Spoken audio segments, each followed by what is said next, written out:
Primera de Timoteo capítulo 3 y vamos a ir hasta el versículo 16. Es un versículo bastante conocido. Cuando usted lo encuentre, da un fuerte amén.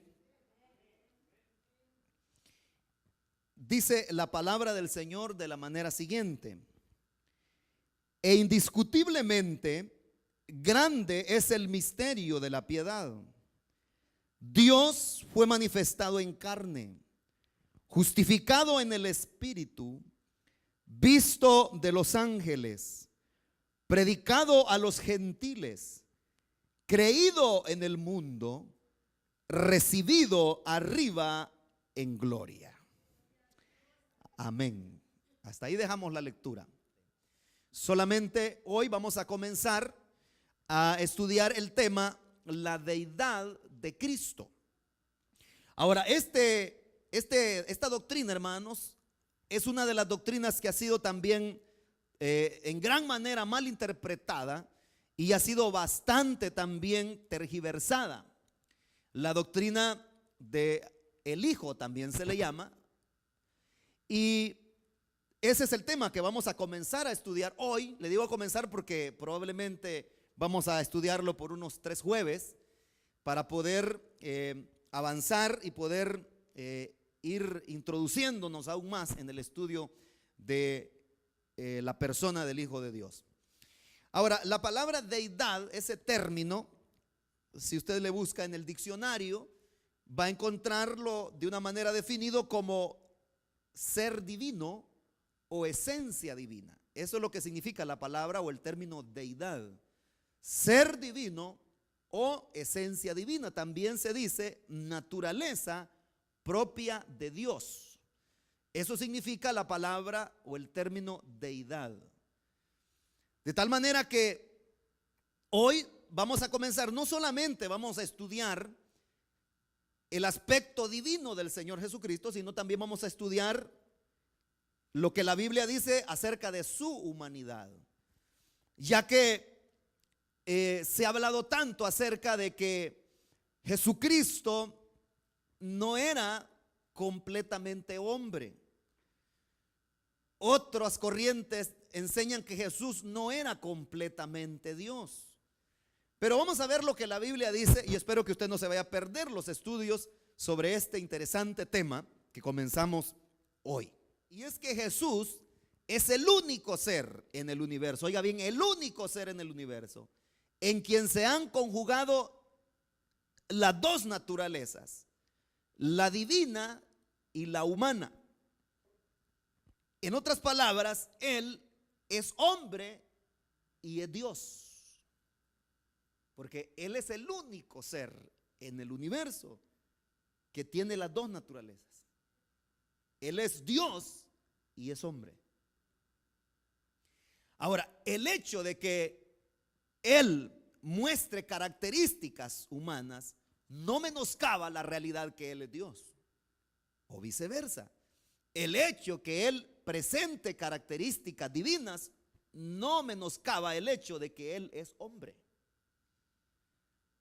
Por eso podemos decir con certeza que Jesucristo es completamente hombre y es completamente Dios.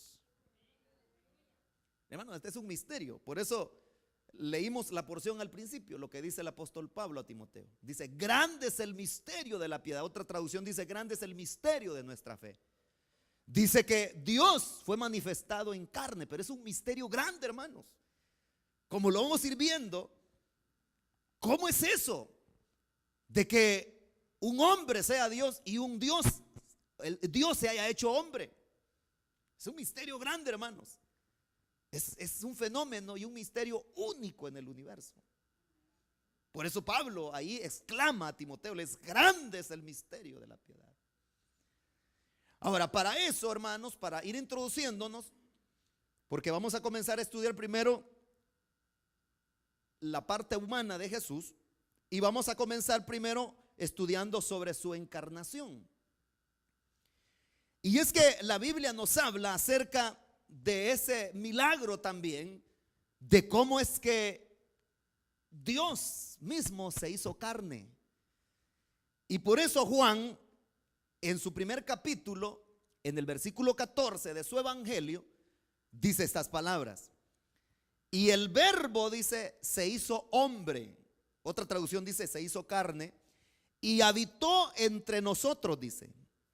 Y hemos contemplado su gloria, la gloria que corresponde al Hijo unigénito del Padre, lleno de gracia y de verdad, dice. Pero mire lo que dice Juan el apóstol. Dice que ese verbo, o sea, la palabra, pues, la palabra, porque Jesucristo es la palabra de Dios encarnada. Por eso dice Juan también en el inicio de su evangelio, en el versículo 1, él dice que en el principio era solamente la palabra, era el verbo, dice. Y este verbo, dice, era con Dios, o sea, estaba con Dios. Pero dice también Juan, y resulta que este verbo, dice, es el mismo Dios, dice. Ahora, ahí en el versículo 14 de este capítulo 1 de su evangelio, Juan dice que ese verbo, esa palabra, se hizo carne. Ese es el otro nombre con el que se le conoce a Jesucristo, la palabra de Dios. O sea, Él es la palabra de Dios hecha carne. Y dice el apóstol, y habitó entre nosotros, dice. O sea, no fue una pura imaginación de alguien, sino que habitó, dice, entre nosotros. Y hemos, dice, contemplado su gloria. Está hablando de su parte divina. O sea, no solamente los que tuvieron la oportunidad de ver a Jesús personalmente, no solamente vieron su persona, sino que vieron su gloria. Vieron la manera en que Él obraba, como la manera en que Él hablaba, como decían aquellos hombres, nadie ha hablado nunca como este hombre. Y dice además que esa gloria, dice, es la misma, dice Juan, que corresponde al Hijo unigénito del Padre. O sea que solo Él tiene esa gloria. Amén. Y dice, lleno de gracia y de verdad. Eso dice uno de los salmos. Dice que sobre el Señor se derramó la gracia, dice. Se derramó la gracia sobre tus labios, dice. Pero esa gracia, dice, venía acompañada de la verdad, porque Él es también la verdad. De tal manera, amados hermanos, que en Jesucristo hay dos naturalezas, como ya lo hemos dicho, ¿verdad? La divina y la humana. Y mire, fíjese bien, cada una de estas dos naturalezas está en Él en su totalidad y en su completa integridad. O sea, en otras palabras, no es que Jesús, como acabo de decir al principio, no es que Jesús sea medio Dios o que sea medio hombre. No, no, no. Las dos naturalezas, la humana está completamente en Él y la divina también. Por eso es que recalco lo que acabamos de leer en la carta a Timoteo, lo que Pablo dice. Dice, es grande el misterio, dice. O sea, Él es completamente hombre, pero es también completamente Dios. ¿Me va siguiendo? Bueno, metámonos juntos en este ambiente, hermano. Ahora, estas dos naturalezas están orgánicas e indisolublemente unidas. ¿Qué quiero decir con esto? Y es que cuando en la Biblia nosotros encontramos cuando se refiere a Jesucristo o cuando Él mismo habló acerca de Él, Él no dijo nosotros cuando se refería a Él. Él dijo yo, dijo. De tal manera que en Jesucristo, ya ven, no hay pluralidad de personas. De tal manera que cuando la gente se refería a Jesucristo, no decía ellos. ¿Por qué ellos? Porque es Dios y es hombre, son dos personas en una sola. No. Y repito, cuando Jesús se refirió a sí mismo, dijo yo, decía Él, mi yo. Ya he encontrado esas frases, esas palabras en la Biblia, cuando leemos lo que Jesús decía, por ejemplo. Esto es maravilloso, hermanos. De tal manera que Él es un ser singular, aunque posea dos naturalezas. Aunque sea hombre y sea Dios, Él es un solo ser. Espero que no vaya a salir más enchivolado de aquí, hermano. Pero estoy tratando la manera de ser lo más claro posible, porque si en Él hay dos naturalezas, no por eso vamos a decirle a Jesús, ellos, no, es Él. Porque están íntimamente unidas, indisolublemente y orgánicamente están unidas esas dos naturalezas en la persona de Jesucristo. De tal manera, repito, que Él es un ser singular. ¿Está claro eso, hermanos? Si no, no paso de aquí. Es que si usted no entiende esto, hermanos, no va a entender lo demás. Pero descanso en que usted ya entendió. Amén.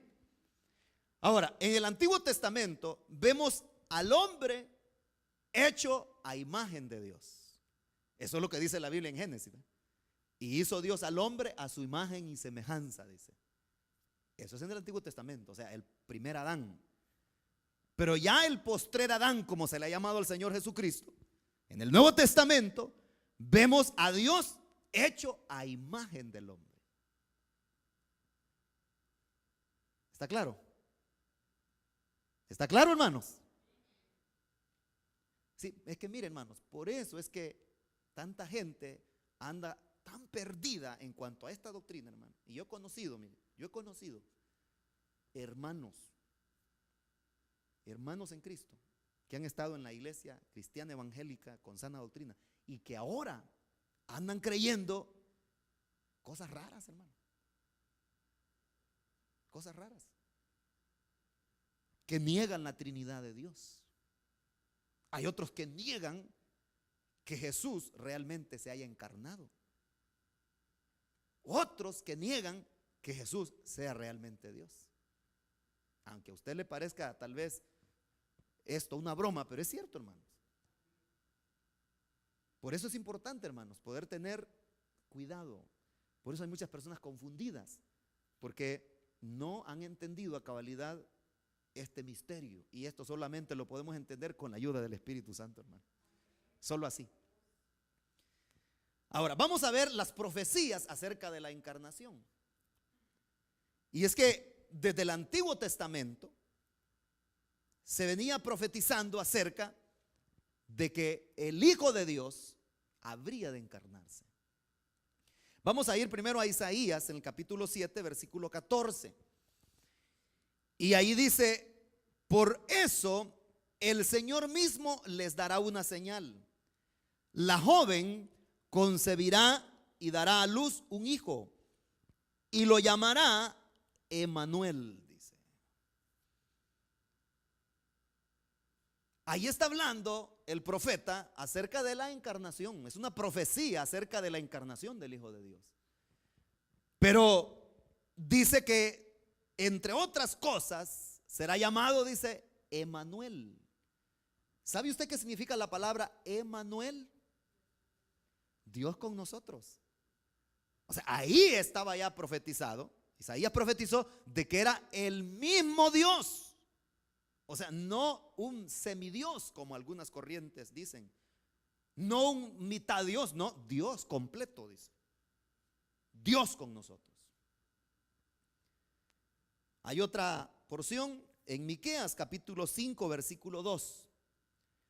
Y dice: pero de ti, Belén, Éfrata, pequeña entre los clanes de Judá, saldrá el que gobernará a Israel.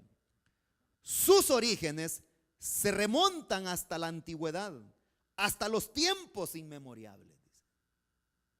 Pero mire, ahí Miqueas está profetizando hasta dónde. Esa fue una de las, fue la porción que los sabios le citaron a Herodes cuando Herodes fue visitado por aquellos sabios. ¿Sabes qué hoy le dicen los reyes magos? Dice la gente, ¿verdad? De reyes no tenían nada, ni de magos tampoco. La Biblia no dice eso. Dice que eran sabios que llegaron donde Herodes. Le dijeron: ¿dónde está el rey? ¿Cuál rey? Les dijo Herodes. El rey que ha nacido. No, si el único rey aquí soy yo, les dijo Herodes. No, ha nacido un rey, le dijeron. La estrella nos trajo guiando. Y entonces viene Herodes y se inquieta y les dice, bueno, oigan, les dice a los sabios y adivinos y brujos que tenía ahí, ¿y dónde es que van a ser un rey?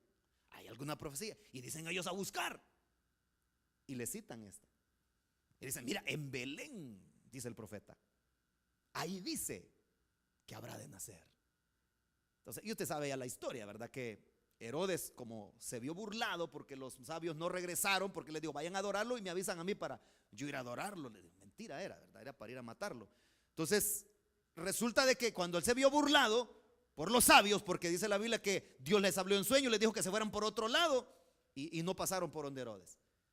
Viene Herodes y comenzó lo que la matanza, ¿verdad? De los niños menores de 2 años. Pero aquí está profetizado hasta dónde, en qué lugar iban a nacer. En Belén. Y precisamente fue ahí que nació el Hijo de Dios. Pero de nuevo, ¿qué es lo que está profetizando ahí? La encarnación del Hijo de Dios. Ahora, esto es bien importante, hermanos, y es que Jesucristo, el Hijo de Dios, el unigénito del Padre, como dice Juan, no vino a nacer por casualidad, porque simplemente tenía que nacer.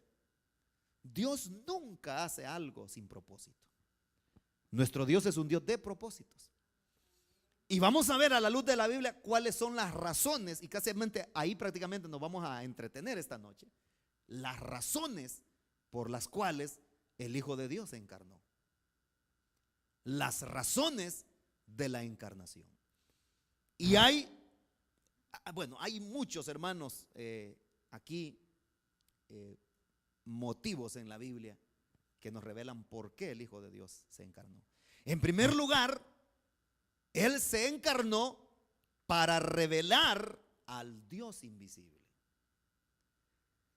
Siendo que Dios es espíritu, la única manera de revelarse al mortal, Dios, era tomando forma humana. ¿De qué otra manera, hermanos? ¿Qué forma tiene un espíritu? No tiene forma. ¿De qué tamaño es un espíritu? Es un espíritu. Un espíritu no tiene cuerpo, es incorpóreo. ¿Qué es lo que hace Dios? Tomar forma humana para que los seres humanos pudiéramos conocerlo. Mire lo que dice Juan 1:18. Dice, a Dios nadie lo ha visto nunca, dice. El Hijo unigénito, que es Dios y que vive en unión íntima con el Padre, lo ha dado a conocer, dice. ¿Está entendiendo, hermano? A Dios nadie lo ha visto jamás, porque Él no tiene cuerpo. Él es espíritu. Y por eso es que los discípulos del Señor una vez le dijeron, maestro, le dice, muéstranos al Padre. ¿Se acuerda usted de esa porción, verdad? Y entonces ustedes saben el camino. ¿Cómo vamos a ver el camino? Le dijo Tomás al Señor. Ustedes saben el camino. No sabemos a dónde vas. Entonces viene Felipe y le dice al Señor, maestro, le dice, solo muéstranos al Padre, le dice. Y quedamos tranquilos, satisfechos. Y el Señor le responde, pero Felipe, tanto tiempo llevo ya entre ustedes y todavía no me conoces. El que me ha visto a mí, ha visto al Padre. ¿Cómo puedes decirme, muéstranos al Padre? Eso dice Juan 14:9. Entonces ahí tenemos el propósito, o una de las razones por la cual el Hijo de Dios se encarnó, para dar a conocer al Padre. Y por eso el Señor le dijo, el que me ha visto a mí, ha visto al Padre. Precisamente por eso vino Él. Esa es una de las razones. Pero la otra razón, que es categórica, es para cumplir la profecía. Mire, cada cosa que Jesús hizo, hermano, cada milagro tenía un propósito. Jesús hubiera podido hacer muchos milagros, más de lo que están registrados en la Biblia, pero hizo exactamente los milagros que eran necesarios y aquellos milagros que vinieran para darle el cumplimiento a las profecías. Por eso dice la Biblia que cuando llegó a la casa de Pedro y encontró a la suegra de Pedro en cama y con fiebre, Dice la Biblia que Jesús tocó la mano de ella y enseguida se levantó y comenzó a atenderlo. Y ahí dice, esto sucedió, dice, para que se cumpliese lo dicho por el profeta Isaías cuando dijo, Él llevó nuestras enfermedades, dice. Ya la leí usted, ¿verdad? Entonces, hasta eso, hermanos, las palabras que Jesús dijo en la cruz estaban ya profetizadas. La traición que iba a recibir de uno de sus más cercanos colaboradores ya estaba profetizada. Todo. Entonces Jesucristo vino para cumplir la profecía, porque desde el Génesis se había venido hablando de que alguien redimiría a la raza humana después que el primer hombre pecó. Vamos al Génesis, hermanos. Si quiere buscarlo en su Biblia, búsquelo, no hay problema. Si no, yo se lo pongo acá para eso, para que usted. Pero dice Génesis 3:15: pondré enemistad entre tú y la mujer, y entre tu simiente y la de ella. Su simiente te aplastará la cabeza, pero tú le morderás el talón. Dice. ¿Qué es lo que estaba diciendo el Señor Jesús, más bien el Padre, después que el hombre pecó? Y es que aquí está hablando acerca de lo que habría de venir. Es cierto que el hombre se entregó a Satanás en bandeja de plata, entregó su primogenitura, pero viene el Padre y le dice a Satanás: pondré enemistad entre tú, le dice, y la mujer, y entre tu simiente y la de ella. Y habla de la simiente de la mujer, quien es Jesucristo. Su simiente, le dice, te aplastará la cabeza, le dice a la serpiente, pero tú le morderás el talón, le dice, el carcañal, dice ahí en la Reina Valera. Pero mire, pero fíjese bien, hermanos, el desbalance que hay entre lo que Satanás le haría a Jesús y lo que Jesús le ha hecho a Satanás. Y es que ya se lo hizo, no es que se lo va a hacer, ya se lo hizo. Satanás ya está condenado, hermano. Entonces, ¿de qué está hablando? De que la simiente de la mujer, Satanás le iba a hacer algo poquito. Y eso de la muerte en la cruz, que a eso es lo que se refiere ahí. ¿Qué es eso, hermanos? Si nuestro Señor se levantó al tercer día de la tumba. Es como una mordida en el carcañal comparado con lo que el Señor Jesucristo le ha hecho. Dice que te aplastará la cabeza, le dice. Eso es mortal, ese golpe es mortal. Una persona, hermano, le pueden amputar una pierna, se le pueden quitar y puede seguir viviendo. Pero ¿a quién le cortan la cabeza y va a seguir viviendo? Dígame usted. Y eso es lo que Jesucristo hizo en la cruz. Cuando se levantó de la tumba victorioso, amados hermanos, el que quedó aplastado fue el enemigo. A Dios sea la gloria. Entonces, ahí está de nuevo. Ahora, el otro motivo, la otra razón es para redimirnos del pecado. Por eso también es que el Hijo de Dios se encarnó. Y es que solo alguien perfecto podría cumplir la demanda de Dios con respecto al pago de nuestras culpas. Fíjense que dice la Biblia que el Señor vio, dice en el libro de los Salmos, vio para ver si había algún justo. No había ni uno, ninguno había en la tierra. Y el Señor vio para ver si había alguno que hacía el bien, para ver si había algún perfecto. Nadie, hermanos. No había nadie justo ni perfecto. ¿Qué hace Él? Proveerse a sí mismo un cordero sin mancha para que pudiera pagar. Porque eso significa redimir, pagar el precio por nuestros pecados. Y eso es lo que dice Primera de Juan 3:5. Pero ustedes saben que Jesucristo se manifestó para quitar nuestros pecados y Él no tiene pecado, dice. ¿Cuál es la clave ahí? ¿Cuál es la palabra clave?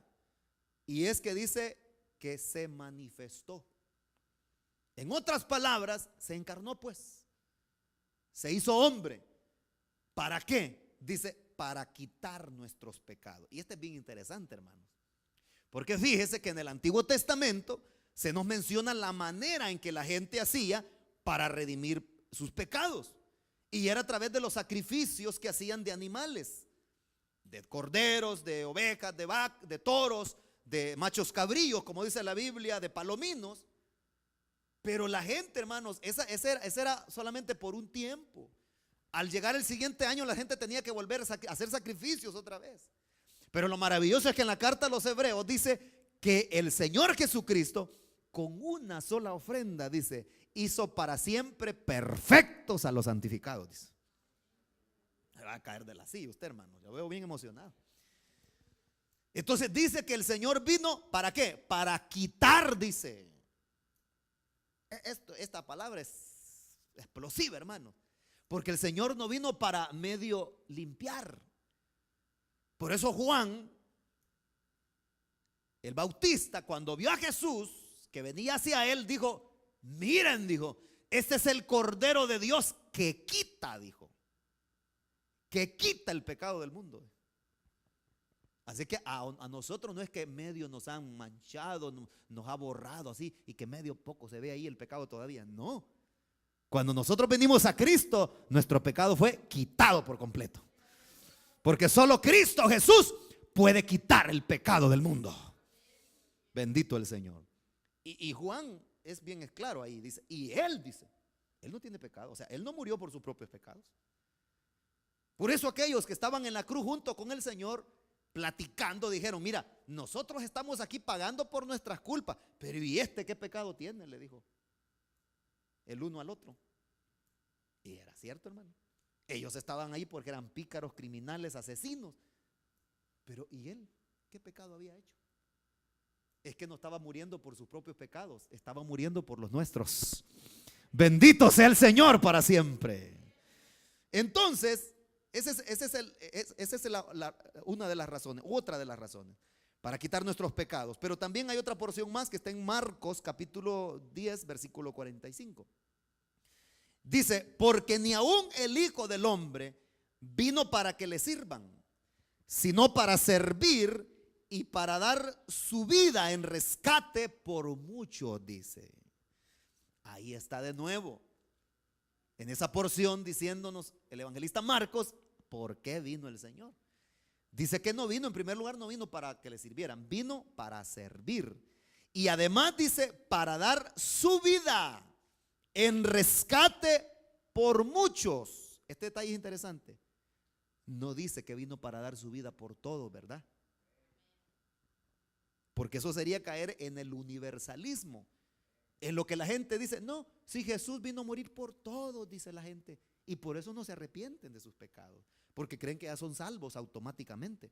No, la Biblia es bien específica, dice que vino para el rescate, para pagar el rescate por muchos, y entre esos muchos estamos nosotros, hermanos. ¿Ah? Amén.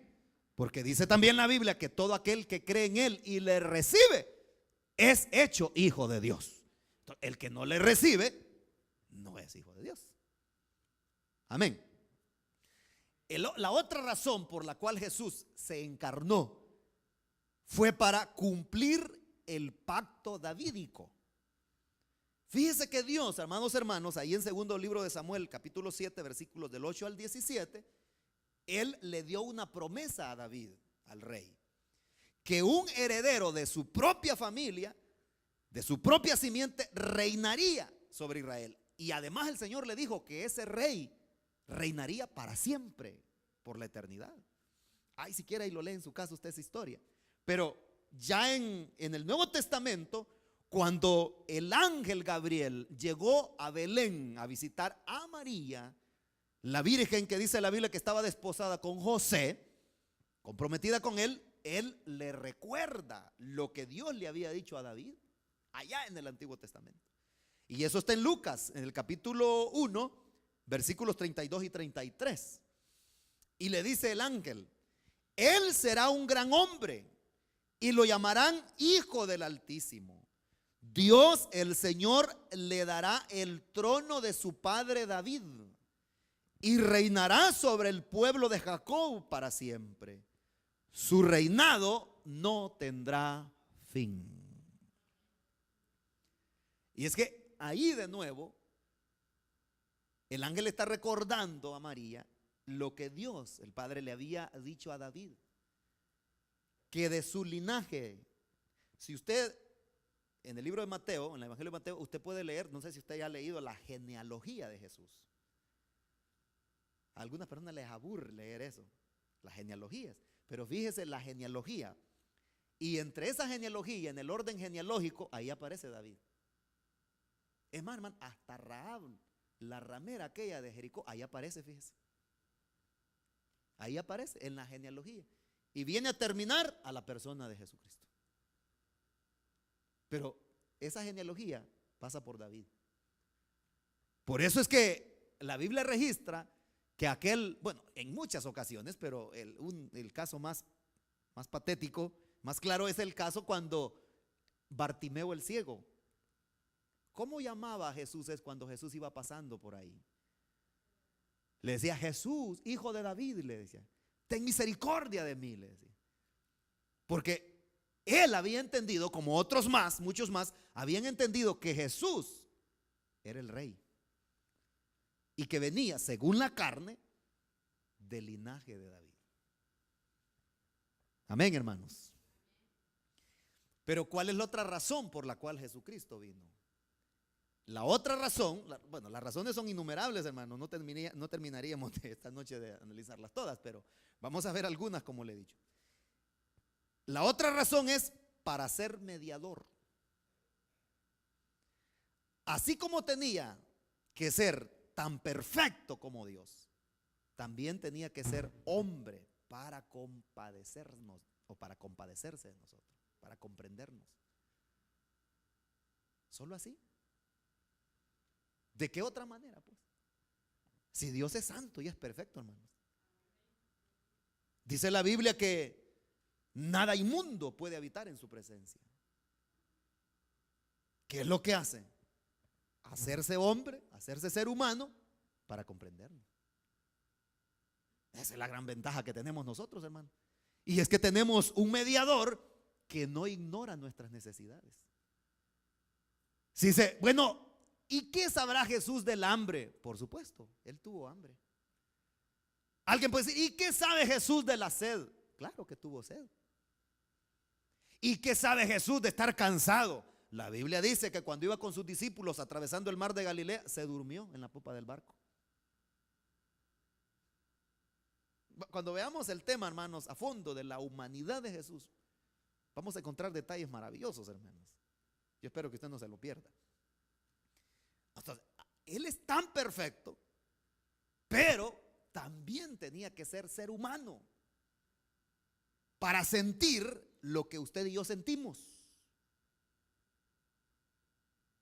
Y usted dice, no, ¿y qué sentirá Jesús de tristeza? ¿Será que alguna vez estuvo triste? A sus discípulos le dijo, mi alma, le dijo, está triste hasta la muerte. Oren por mí. O sea, se entristeció. Entonces, hermanos, es que Él es el hombre perfecto. No sé si les dije la vez pasada, estaba escuchando a un, se me olvida, se me escapa el título, un rabino judío el otro día, y dice este rabino, dice Jesús, dice, Yeshua, dicen ellos lo mencionan con el nombre hebreo, Yeshua, dice, refiriéndose a Jesús, Yeshua, dice, es el hombre perfecto, dice. Yeshua, dice, es el hombre con H, dice. Nosotros no tenemos ni H ya, dice. Y es cierto, hermanos. El hombre perfecto. Él es, hermanos, completamente perfecto. Ahora, vamos a ver dónde dice la Biblia que Él vino para eso, para ser mediador. O sea, en otras palabras, para conectarnos con el Padre. Y dice Primera de Juan 3:8, el Hijo de Dios fue enviado precisamente, dice, para destruir las obras del diablo, dice, en primer lugar. Ahora, mire, hermanos, cuando Adán pecó allá en el huerto del Edén, él prácticamente, como le acabo de decir, le entregó en bandeja de plata a Satanás todo se lo entregó. Entonces viene el Señor Jesús, y lo que Él hace es venir a rescatar eso que Adán perdió. Y vino para destruir las obras del diablo. Vamos a ver más adelante ese detalle.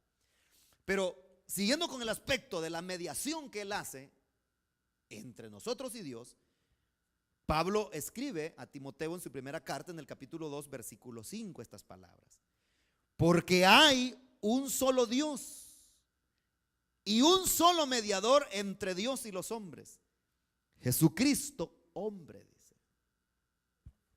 Hermanos, aquí está pero perfectamente claro por qué es que Él es el mediador perfecto. Se ve que se ha hablado tanto de que el vicario de Cristo en la tierra es el Papa, que Él es el mediador, que Él es el que nos conecta. La Biblia no dice eso. El único mediador entre el Padre y nosotros es Jesucristo. Él es el sumo pontífice. Así lo presenta la Escritura. Él es el mediador. Por eso es que la Biblia habla una y otra vez que Jesucristo está a la diestra de Dios. Ahí está sentado, dice la Biblia. Ahora, oiga bien este detalle.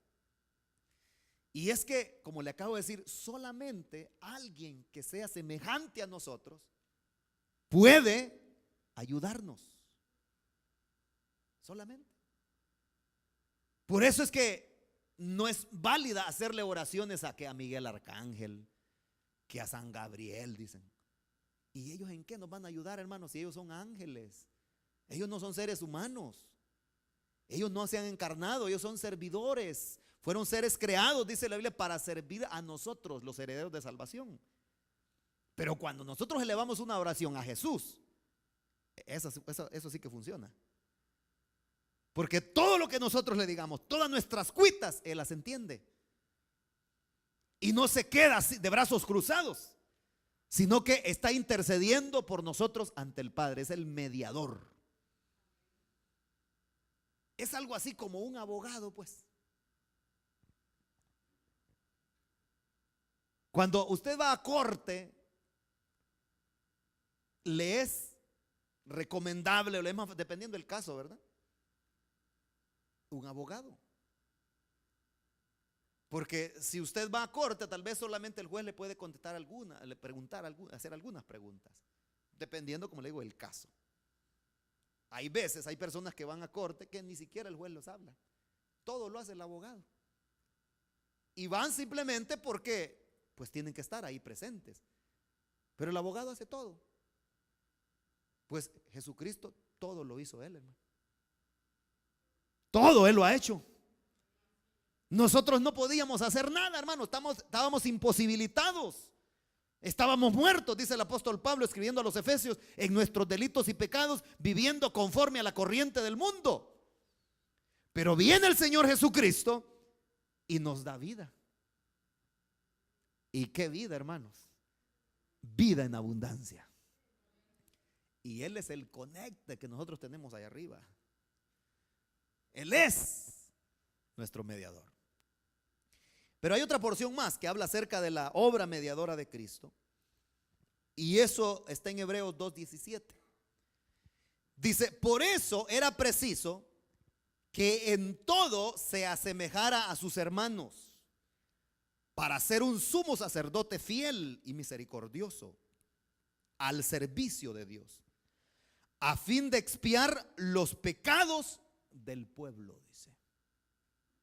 Miren lo que dice el escritor a los hebreos, hermanos, que dice que era preciso, era necesario que este mediador fuera semejante a nosotros, los seres humanos. Era preciso, era necesario. Yo le digo, ¿qué es lo que hacía diferente? No sé si hemos hablado en estas ocasiones sobre esto. ¿Qué es lo que hacía diferente, o lo que hizo diferente más bien, la muerte de Jesús con respecto a las demás gentes que morían en la época en que Él murió? Alguien puede decir: no, es que fue el único el que crucificaron. No fue el único el que murió crucificado. Esa era la manera en que el Imperio Romano mataba a los criminales, por crucifixión. Fueron miles los que murieron, hermanos, crucificados durante lo que duró el Imperio Romano. Pero lo que es lo que hace diferencia, lo que es lo que hace la diferencia entre la muerte de Jesús en la cruz con respecto a todos los que murieron en esa época. Sí, por supuesto que Él era justo, pero que Él es Dios. Que Él es Dios. De tal manera que eso es lo que hace la diferencia. Y por eso dice aquí, pero que era preciso, dice, era necesario que en todo, dice, oiga bien hermano esa palabra, en todo lo que le acabo de decir, que hay personas que piensan de que Jesús no fue completamente ser humano. Y como lo vamos a ver más adelante, hay algunos que creen de que Jesús cuando estaba en la cruz no sintió dolor y que todo fue un drama. Eso sí enseñan muchas corrientes ideológicas pseudocristianas, enseñan eso. Que no pudo haber sentido dolor, dicen, porque entonces dejaría de ser Dios, dicen. Pero no, ahí dice el escritor a los Hebreos que era preciso que en todo, dice, en todo se asemejara a sus hermanos, dice, para ser un sumo sacerdote fiel. Pero también que no dejara de ser Dios. Por eso es que un sumo sacerdote, como los que ponen en la tierra, no puede ser un sumo sacerdote, porque es solo hombre, pero no es Dios. ¿Se da cuenta? Pero este sumo sacerdote sí que se la puede de todas, porque es hombre y es Dios. Así que nosotros, como dice el apóstol Pablo, en Cristo estamos completos.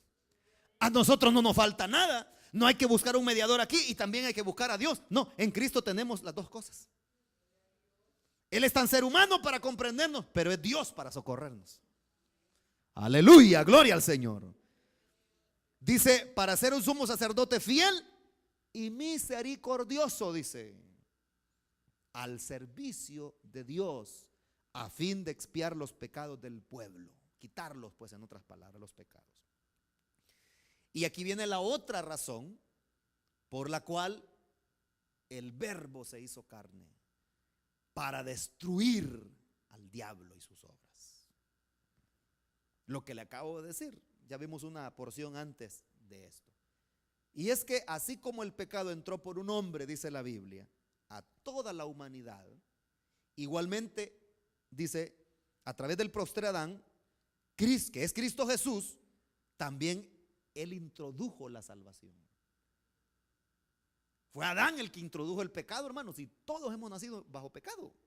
Aquí nadie puede decir, no, yo no soy pecador. No, si todos somos hijos de Adán. Y venimos ya con esa mancha, hermanos, como los leopardos, ¿verdad? Que nacen ya con las manchas. Entonces Adán nos manchó a todos, hermanos. Pero así como Él nos manchó con el pecado, vino el postrer Adán, que es Cristo Jesús. Y este postrer Adán, Él lo que vino fue, en otras palabras, como ¿a qué? Vino a recuperar lo perdido. A eso vino. Introdujo la salvación y también a destruir a Satanás y a sus obras. Porque el único que tiene poder para destruir las obras del diablo es Jesucristo, el Hijo de Dios. Y por eso en Hebreos, versículo 14 del capítulo 2, dice estas palabras. Él también, dice, compartió esa naturaleza humana, dice, para anular mediante la muerte al que tiene el dominio de la muerte, dice, es decir, al diablo. Mire qué manera de vencer, hermanos. Qué manera de vencer del Hijo de Dios, ¿verdad? Muriendo. Los propósitos de Dios son, nosotros estamos al revés, más bien, el ser humano está al revés de Dios. Pero ¿cómo fue la manera de vencer de Cristo? Dejándose doblar el brazo, como decimos comúnmente. Imaginémonos a dos luchadores. Dicen, a ver quién dobla el brazo del otro. Viene Jesús y lo que hace es que se deja doblar el brazo. ¿Pero por qué se dejó doblar el brazo? Ah, es que si Jesús no se deja doblar el brazo, nos lleva el diablo a nosotros, hermano. Sí, nos lleva el diablo a nosotros. Éramos perdidos. Pero viene Él, se deja doblar el brazo. Ay, Satanás alegre, hermanos. Dijo, ya gané esta batalla. Dijo, no, hombre, ¿qué iba a ganar, hermano? Y se deja doblar el brazo, se deja bofetear, se deja coronar de espinas. Dejó que se burlaran de él, que lo desnudaran, que le pusieran un manto escarlata y que le dijeran: salve rey, le decían. Se dejó escupir, se dejó latigar, se dejó que se burlaran de él poniéndole la cruz, la pesada cruz, y se caía. Se dejó clavar, se dejó traspasar por la lanza y dejó que lo mataran. Entonces Satanás estaba feliz, pero esa fiesta le duró poco.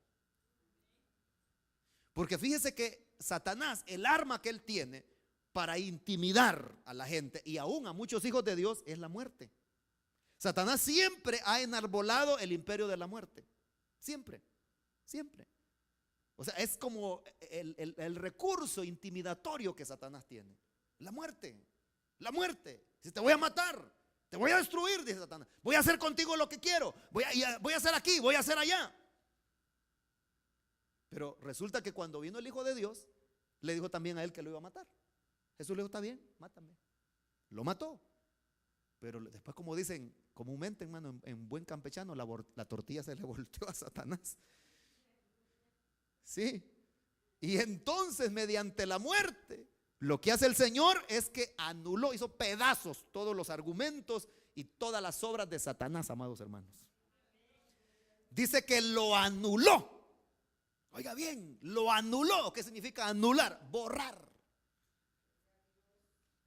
Dice: al que tiene, dice.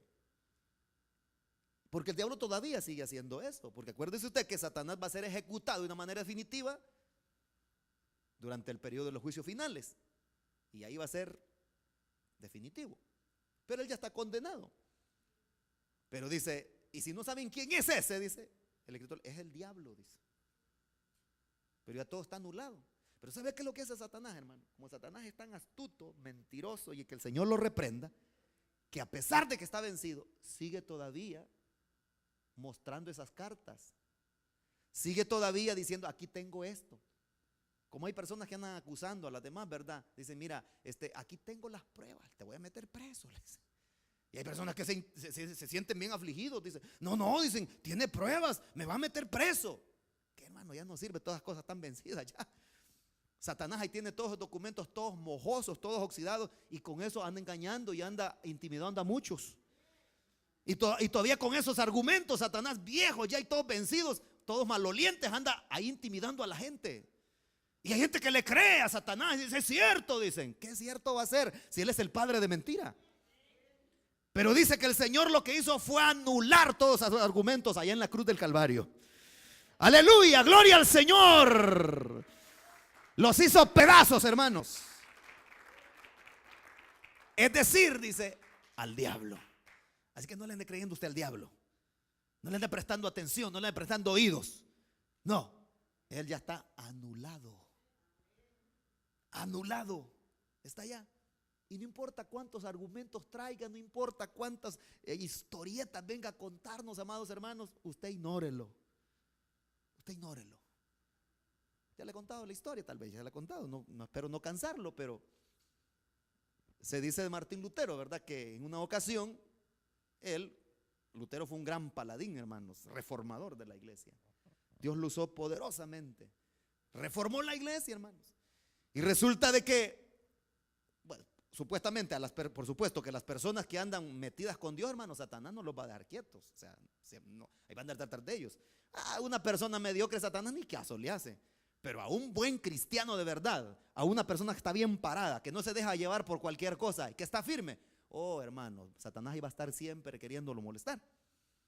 Bueno, Lutero era uno de estos, hermanos, que le había hecho averías a Satanás. Y dice que en una ocasión Lutero estaba durmiendo y iba de sentirse ruidos en la casa, ¿verdad? Donde él estaba en la habitación. Ruidos y tanta cosa, que tiraban cosas, que se caían las cosas. Pero Lutero estaba dormido. Pero cuando se despertaba él y se volvía a dormir y seguía la misma bullanga, ¿verdad? Él se despertó y vio, y era el diablo. Que el diablo no es un mito, el diablo existe. Y vio al diablo él Pero no digo, ¡ay, el diablo! No, no se puso así. ¿Qué hubiéramos hecho nosotros, verdad? Salir corriendo, ¡mamá! No, hermano. Ah, eres tú, le dijo. Siguió durmiendo. Porque eso es lo que merece el diablo, que nosotros lo ignoremos. Porque él está anulado ya. Él, como he dicho, es como esos boxeadores, hermano, que ya les reventaron la cara, hermano. Siempre siguen diciendo, ya voy a volver, pero ya voy a volver, dicen, y te voy a dar. ¿Sabe usted cómo? Usted que ve el boxeo, pues, ¿sabe cómo se insultan esa gente, ¿verdad? Y no, hermano, ya están vencidos ya y recontravencidos. Así es Satanás. Porque hubo alguien que lo venció. Ese que lo venció es Jesucristo, el Hijo de Dios. Aleluya, gloria al Señor. Bendito el Señor para siempre. Y esto apenas empieza, hermanos, porque este estudio es bastante extenso. Esperamos agotarlo en las próximas 2 semanas. Así que yo le invito para que no se vaya a quedar en su casa.